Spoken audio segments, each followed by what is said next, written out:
नमस्कार, जय हिंद, वंदे मातरम। स्वागत है आपका हरियाणा के सबसे भरोसेमंद न्यूज चैनल में। आइए नजर डालते हैं आज की बड़ी खबरों पर। किसानों, मजदूरों, बेरोजगार युवाओं और महिलाओं से जुड़ी अहम अपडेट। साथ ही जानेंगे पीएम किसान योजना की अगली किस्त कब जारी होगी। इसके साथ ही आज से प्रदेश में 10 से 15 नए नियम लागू हो रहे हैं जिनका सीधा असर आप पर पड़ सकता है। पेट्रोल, डीजल के ताजा भाव और मौसम का हाल। तो वीडियो को अंत तक जरूर देखें और चैनल को अभी सब्सक्राइब करें। इनेलो के वरिष्ठ नेता अभय चौटाला ने पूर्व मुख्यमंत्री भूपेंद्र सिंह हुड्डा के खिलाफ तीखा हमला बोला है। उन्होंने हुड्डा को खुले तौर पर चुनौती देते हुए आरोप लगाया कि वे भारतीय जनता पार्टी के एजेंट की तरह काम कर रहे हैं। अभय चौटाला ने लीगल जनता पार्टी की तरह खुल दिया है बीजेपी एमकेआर। नोटिस से जुड़े मामले पर अपनी प्रतिक्रिया व्यक्त करते हुए कहा कि वे कानूनी धमकियों से डरने वाले नहीं हैं। राजनीतिक गलियारों में इस बयान के बाद हलचल तेज हो गई। दोनों नेताओं के बीच जारी यह जुबानी जंग प्रदेश की राजनीति में एक नया विवाद खड़ा कर रही। मुख्यमंत्री की सुरक्षा में बड़ी चूक का मामला सामने आने के बाद प्रशासनिक तंत्र हरकत में आ गया है। इस गंभीर लापरवाही के चलते गुरुग्राम में तैनात 2 डीसीपी को कारण बताओ नोटिस जारी किया गया है। वहीं संबंधित क्षेत्र के थाना प्रभारी समेत पुलिस कर्मियों को तत्काल प्रभाव से निलंबित कर दिया गया है। मामले की जांच के दौरान पुलिस ने 8 आरोपियों को भी गिरफ्तार किया है। अधिकारियों का कहना है कि वीवीआईपी सुरक्षा में किसी भी प्रकार की कोताही बर्दाश्त नहीं की जाएगी और दोषियों पर सख्त कार्रवाई होगी।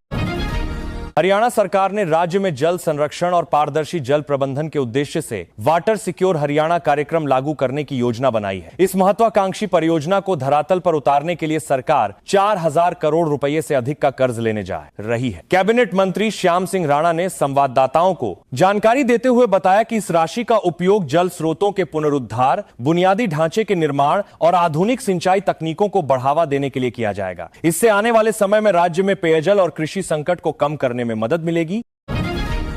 वंदे मातरम को लेकर चल रहा राजनीतिक घमासान अब और तेज हो गया है। भारतीय जनता पार्टी ने इस मुद्दे पर 10 बिंदुओं का एक विशेष प्रस्ताव पारित किया है जिसमें राष्ट्रीय गीत के सम्मान की रक्षा का संकल्प व्यक्त किया गया है। पार्टी ने विपक्षी दल कांग्रेस के रुख पर कड़ा ऐतराज जताते हुए उस पर तीखा निशाना साधा है। भाजपा नेताओं का कहना है कि राष्ट्रीय प्रतीकों का अनादर किसी भी कीमत पर स्वीकार्य नहीं है। वहीं दूसरी ओर कांग्रेस ने इन आरोपों का खंडन करते हुए भाजपा पर बेवजह राजनीति करने का आरोप लगाया है। सर्राफा बाजार में सोने और चांदी की कीमतों ने नया रिकॉर्ड कायम कर दिया है। लगातार जारी तेजी के बीच बीते एक हफ्ते के दौरान सोने के दाम में 8,257 रुपए की भारी बढ़ोतरी दर्ज की गई है, जिससे इसका भाव 1,61,000 रुपए प्रति 10 ग्राम के स्तर पर पहुंच गया है। इसी तरह चांदी की कीमत में भी 12,788 रुपए प्रति किलोग्राम का बड़ा उछाल देखने को मिला है। विशेषज्ञों के अनुसार अंतर्राष्ट्रीय बाजार में जारी अनिश्चितता और बढ़ती मांग के कारण कीमती धातुओं के दामों में यह ऐतिहासिक तेजी देखने को मिल रही। हरियाणा सरकार ने प्रशासनिक स्तर पर बड़ा फेरबदल करते हुए वरिष्ठ अधिवक्ता पवन कुमार मुतनेजा को राज्य का नया एडवोकेट जनरल नियुक्त किया है। वे निवर्तमान एडवोकेट जनरल परविंदर सिंह चौहान का स्थान लेंगे। आधिकारिक अधिसूचना जारी होने के साथ ही नियुक्ति प्रभावी मानी जाएगी। पवन कुमार मुतनेजा कानूनी मामलों के मंझे हुए विशेषज्ञ माने जाते हैं और पंजाब एवं हरियाणा उच्च न्यायालय में उनका लंबा अनुभव रहा है। सरकार को उम्मीद है कि नई नियुक्ति से उच्च न्यायालय में लंबित राज्य सरकार से जुड़े कानूनी मामलों का त्वरित निस्तारण हो सकेगा। मानसून की सक्रियता बढ़ने से राज्य के कई हिस्सों में झमाझम बारिश की शुरुआत हो चुकी। मौसम विभाग ने यमुनानगर और कुरुक्षेत्र जिलों के लिए भारी बारिश का अलर्ट जारी किया है। निचले इलाकों में जलभराव की संभावना को देखते हुए स्थानीय प्रशासन को सतर्क कर दिया गया। मौसम विशेषज्ञों का अनुमान है कि 24 अगस्त के बाद से मौसम के मिजाज में बदलाव देखने को मिल सकता है और बारिश की तीव्रता में कमी आ सकती है। किसानों को सलाह दी गई है कि वे फसलों की स्थिति को ध्यान में रखकर सिंचाई करें। हांसी में आयोजित कांग्रेस पार्टी की एक महत्वपूर्ण बैठक के दौरान उस समय अफरा तफरी मच गई जब पार्टी नेता आपस में ही भिड़ गए। यह विवाद प्रदेश स्तर से आए ऑब्जर्वर की मौजूदगी में मंच पर रखी कुर्सी पर बैठने को लेकर शुरू हुआ था। देखते बहस बढ़ गई और कार्यकर्ताओं के बीच धक्का मुक्की शुरू हो गई। मौके पर मौजूद वरिष्ठ नेताओं ने किसी तरह बीच बचाव कर स्थिति को शांत कराया। इस घटना से पार्टी की अंदरूनी गुटबाजी एक बार फिर सार्वजनिक हो गई है, जिस पर आलाकमान ने रिपोर्ट मांगी। महाराष्ट्र के पुणे में कांग्रेस नेता राहुल गांधी के प्रस्तावित कार्यक्रम से ठीक पहले भारी हंगामा हो गया। कार्यक्रम स्थल के बाहर राष्ट्रीय स्वयंसेवक संघ से जुड़े छात्र संगठन एबीवीपी और कांग्रेस के छात्र संगठन एनएसयूआई के कार्यकर्ता आपस में भिड़ गए। दोनों पक्षों के बीच जमकर नारेबाजी और झड़प देखने को मिली। स्थिति की गंभीरता को देखते हुए मौके पर भारी पुलिस बल तैनात करना पड़ा। पुलिस अधिकारियों ने तुरंत हस्तक्षेप करते हुए स्थिति को नियंत्रण में लिया और कुछ कार्यकर्ताओं को एहतियातन हिरासत में लेकर क्षेत्र में सुरक्षा व्यवस्था बढ़ा दी है। करनाल में एक शिकायत की जांच करने पहुंची पुलिस टीम पर असामाजिक तत्वों ने जानलेवा हमला कर दी। पुलिस टीम जान से मारने की धमकी मिलने की सूचना पर गांव में कार्रवाई करने गई। इस दौरान आरोपियों ने पुलिसकर्मियों के साथ हाथापाई की और एक स्पेशल पुलिस ऑफिसर यानी एसपीओ की वर्दी तक फाड़ दी। हमले के बाद अतिरिक्त पुलिस बल ने मौके पर पहुंचकर स्थिति को संभाला और एक आरोपी को गिरफ्तार कर लिया। पुलिस ने सरकारी कार्य में बाधा डालने और हमला करने की धाराओं के तहत मामला दर्ज कर जांच शुरू कर दी है। बाजार में चीनी की कृत्रिम किल्लत और जमाखोरी को रोकने के लिए सरकार ने कड़े कदम उठाए हैं। खाद्य एवं आपूर्ति विभाग ने थोक और खुदरा व्यापारियों के लिए चीनी का स्टॉक बनाए रखने की अधिकतम सीमा निर्धारित कर दी है। सरकार ने स्पष्ट किया है कि स्टॉक पाए जाने पर संबंधित व्यापारी के खिलाफ सख्त कानूनी कार्रवाई की जाएगी। इसके साथ ही आम जनता से भी अपील की गई है कि वे किसी भी तरह की अफवाह पर ध्यान न दें और अपनी आवश्यकता के अनुसार ही खरीदारी करें। बाजार में आपूर्ति पर्याप्त है। हरियाणा लोक सेवा आयोग ने पीजीटी कंप्यूटर साइंस भर्ती प्रक्रिया के तहत दूसरी मेरिट लिस्ट जारी कर दी है। जिन अभ्यर्थियों ने इस परीक्षा में भाग लिया था वे अब आयोग के आधिकारिक वेब पोर्टल पर जाकर अपना रोल नंबर और परिणाम चेक कर सकते हैं। लंबे समय से इस परिणाम की प्रतीक्षा कर रहे सफल उम्मीदवारों में खुशी की लहर है। आयोग ने निर्देश दिया है कि मेरिट सूची में शामिल अभ्यर्थी अगले चरण के दस्तावेज सत्यापन के लिए अपने सभी मूल प्रमाण पत्रों के साथ समय पर उपस्थित होना सुनिश्चित करें। निर्वाचन आयोग ने आगामी चुनावों के दृष्टिगत मतदाता सूची के पुनरीक्षण अभियान की घोषणा की है। मतदाता सूची में नाम जोड़ने, कटवाने या किसी प्रकार संशोधन के दावे और आपत्तियां दर्ज कराने के लिए 4 विशेष तिथियां निर्धारित की गई हैं। इन विशेष दिनों पर सभी मतदान केंद्रों यानी बूथों पर बूथ लेवल अधिकारी यानी बीएलओ सुबह से शाम तक मौजूद रहेंगे। आम नागरिक अपने निकटतम बूथ पर जाकर मतदाता सूची में अपना नाम जांच सकते हैं तथा आवश्यक फॉर्म भरकर अपने दस्तावेज जमा कर सकते हैं ताकि उनका मतदान अधिकार सुरक्षित रहे।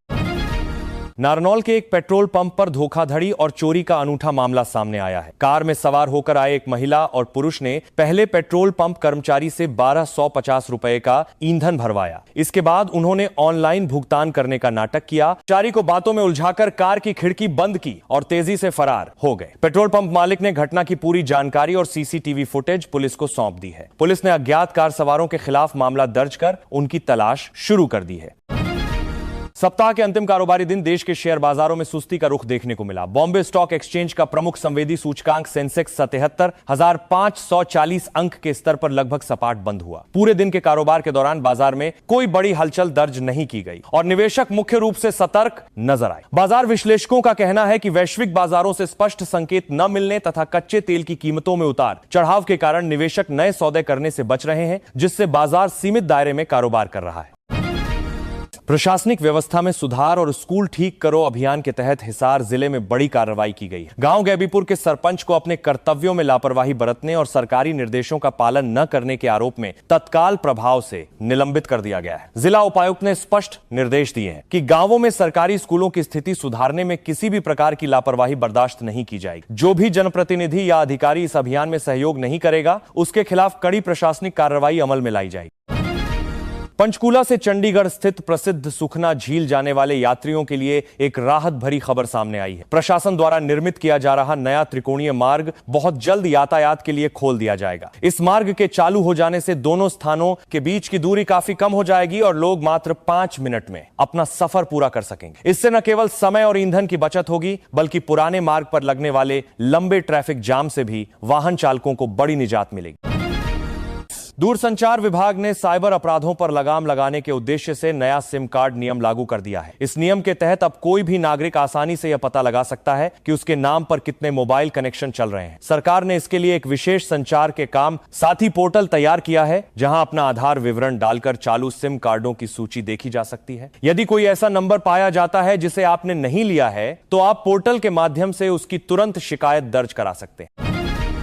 पंचकूला के सेक्टर 14 में हर शनिवार को लगने वाली सब्जी मंडी को बंद कराने के नगर निगम के फैसले का दुकानदारों ने पुरजोर विरोध किया है। मंडी बंद किए जाने के आदेश से गुस्साए विक्रेताओं ने नगर निगम कार्यालय के बाहर एकत्र होकर जोरदार प्रदर्शन किया और नारेबाजी की। रेहड़ी फड़ी संचालकों का कहना है कि इस मंडी से सैकड़ों परिवारों की रोजी रोटी चलती है। अचानक मंडी बंद करने से उनके सामने आजीविका का संकट खड़ा हो गया है। उन्होंने प्रशासन से इस फैसले को तुरंत वापस लेने की मांग की है।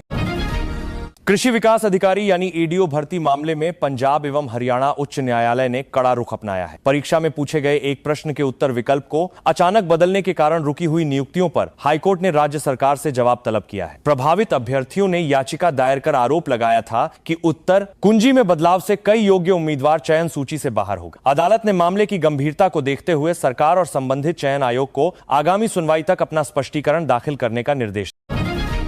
कर्मचारी भविष्य निधि संगठन यानी ईपीएफओ ने छूट गए कर्मचारियों के लिए एक नई विशेष योजना की शुरुआत की है। इस योजना का मुख्य उद्देश्य उन कर्मचारियों को ईपीएफ और पेंशन स्कीम के दायरे में लाना है जो किसी कारणवश अब तक नामांकित नहीं हो सके थे। ईपीएफओ ने स्पष्ट किया है कि नियोक्ता और कर्मचारी 31 अक्टूबर तक इस योजना का सीधा लाभ उठा सकते हैं। इस कदम से असंगठित और संगठित क्षेत्र के लाखों श्रमिकों को भविष्य की सामाजिक सुरक्षा का लाभ मिलने का रास्ता साफ हो जाएगा।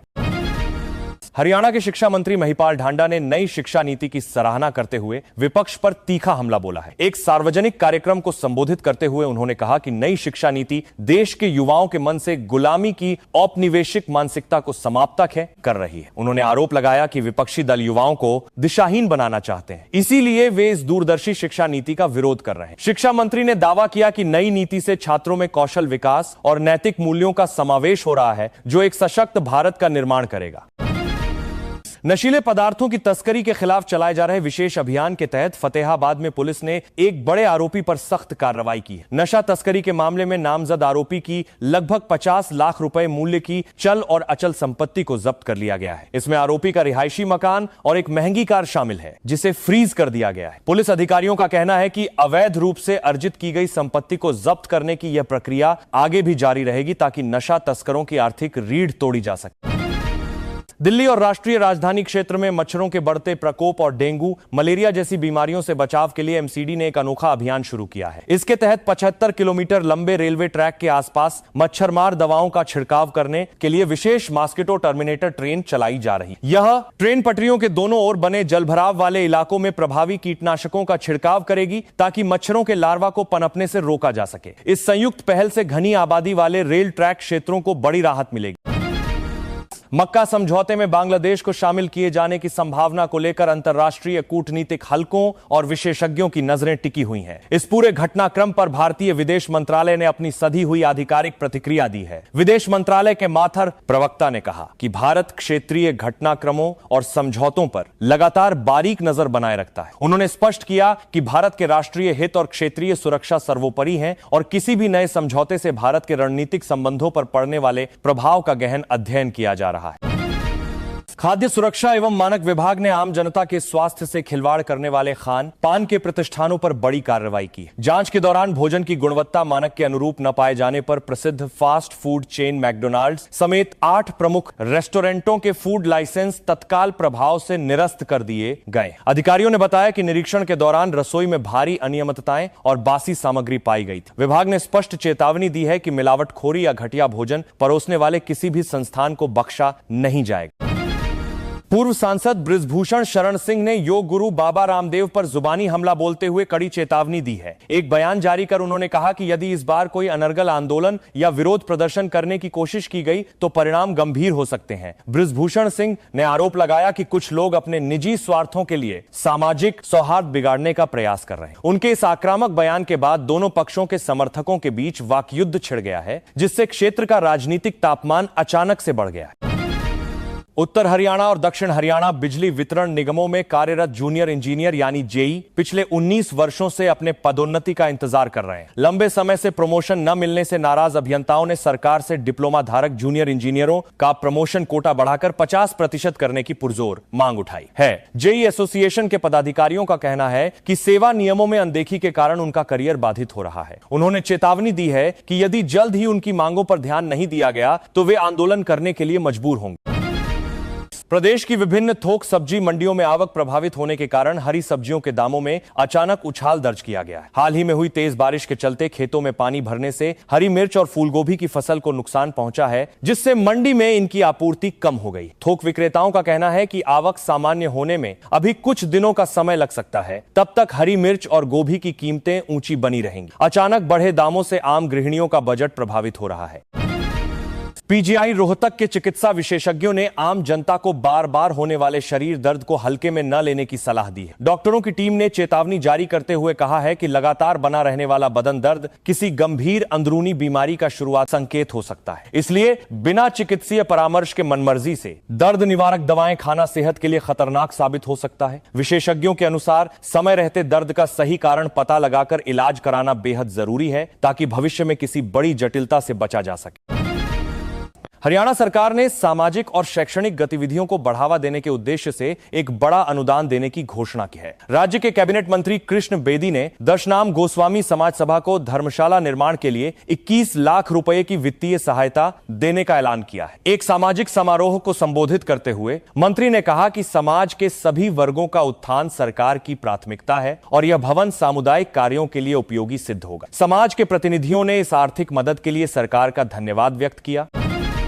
स्थानीय थोक और खुदरा सब्जी मंडियों में मुख्य सब्जियों की आपूर्ति प्रभावित होने से कीमतों में उतार चढ़ाव देखने को मिल रहा है। पड़ोसी राज्यों से आने वाली सब्जियों की गाड़ियां कम पहुंचने के कारण बाजार में टमाटर और प्याज की कीमतों में हल्की तेजी दर्ज की गई है। मंडी व्यापारियों का अनुमान है कि जब तक अंतर्राज्यीय परिवहन व्यवस्था पूरी तरह सुचारू नहीं होती और नई फसल की आवक नहीं बढ़ती, तब तक कीमतों में यह आंशिक उछाल बना रह सकता है। आम उपभोक्ताओं को फिलहाल राहत के लिए थोड़ा इंतजार करना होगा। आइए अब अंत में नजर डालते हैं आज के संक्षिप्त राशिफल पर। मेष, सिंह और धनु राशि वालों के लिए आज का दिन आर्थिक रूप से बेहद शुभ रहेगा। धन लाभ के नए अवसर मिलेंगे। वृषभ, कन्या और मकर राशि के जातकों को स्वास्थ्य का ध्यान रखने की सलाह दी जाती है। मिथुन, तुला और कुंभ राशि के लोगों को कार्य क्षेत्र में बड़ी सफलता और मान सम्मान की प्राप्ति होगी। वहीं कर्क, वृश्चिक और मीन राशि के जातकों को आज अपनी वाणी पर संयम रखना होगा और सोच समझकर निर्णय लेना होगा। धन्यवाद।